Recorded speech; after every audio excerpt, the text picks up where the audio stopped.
Welcome back to Headlines. I'm Wes Austin, and these are today's top stories. First, California's Governor Gavin Newsom goes on Meet the Press to clear the air about the hydrants going dry. But his sneaky attempt to avoid any responsibility gets called out. Then a suspect near the site of a massive wildfire gets caught trying to start a fire by playing with a flamethrower.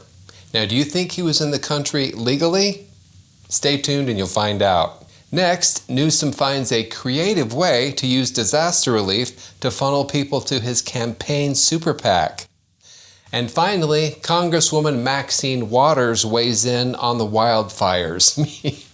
You guys, you know it's going to be good if Maxine Waters opens her mouth.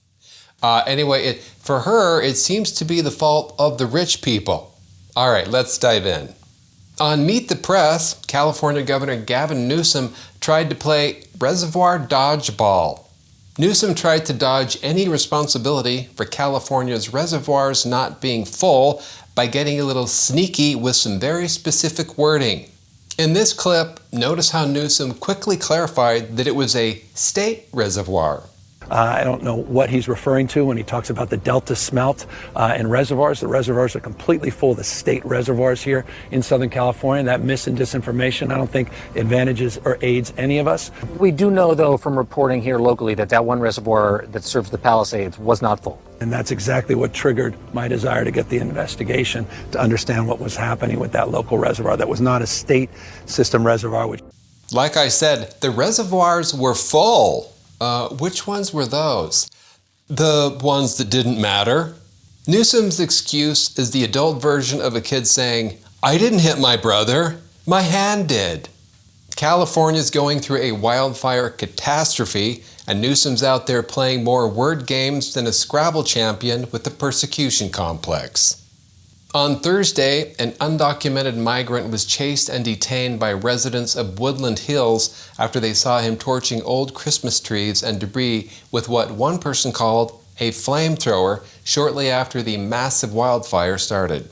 The suspect has been identified as a Mexican national who is in the United States illegally. That's a shocker. According to the LAPD, the suspect is being held on a felony probation violation, and detectives are currently investigating this as possible arson. Though ICE is placing a detainer request on the suspect, they don't expect it to be enforced due to California's sanctuary state law, which ensures that no state resources can be used to assist federal immigration enforcement. So we can only hope that California's sanctuary laws will have him back in business before the wildfires stop. I mean, we'd hate for him to miss his window of opportunity to make a difference. California, the only place where a citizen can't use a plastic straw. But if you shouldn't be here, you can try to torch an entire hillside and still get free legal aid. Gavin Newsom asked for donations to LA wildfire victims by pointing people to a website set up by his campaign committee. There, you won't just fight fires, you'll fight the GOP, whether you like it or not. Newsom probably looked at the wildfires and thought, finally, a reason for people to visit my website that doesn't involve complaining about homelessness. The website, CaliforniaFireFacts.com, urges users to give money to the California Fire Foundation, then links them to a module from Act Blue, which says the money is being raised by Campaign for Democracy, Newsom Super PAC. The California Fire Foundation helps firefighters, their families, and victims, and allows users to donate directly without having to go through the Act Blue platform. But why let people donate directly when you can tack on a 3.95% processing fee and a side of political spam? That's right. Users who donate via Newsom's fundraising appeal are also automatically signing up to be spammed by his super PAC if they provide their phone numbers. So yes, you can donate directly if you use the foundation's link, but where's the fun in that?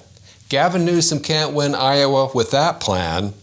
You know, they say that you should never let a crisis go to waste, and Gavin Newsom took that literally. At this rate, he'll start naming wildfires after his campaign donors. Coming soon, the Pfizer blaze of 2025. California Representative Maxine Waters appeared to blame the rich for the California wildfires because, in her opinion, they don't pay enough taxes. Here's Maxine in conversation with Chris Cuomo about the California wildfires. It can also be seen that you don't want to talk about the politics because it's on your party, because the mayor and the governor are Democrats, and that if they've been preparing the situations for wildfires like they were made aware of, instead of cutting deals with PG&E and insurance companies, they would have prepared the state. Services cost money, and we should be willing to get the richest people in this country, the richest 1% that is protected, make sure they pay their fair taxes so that we can have the money to provide the services.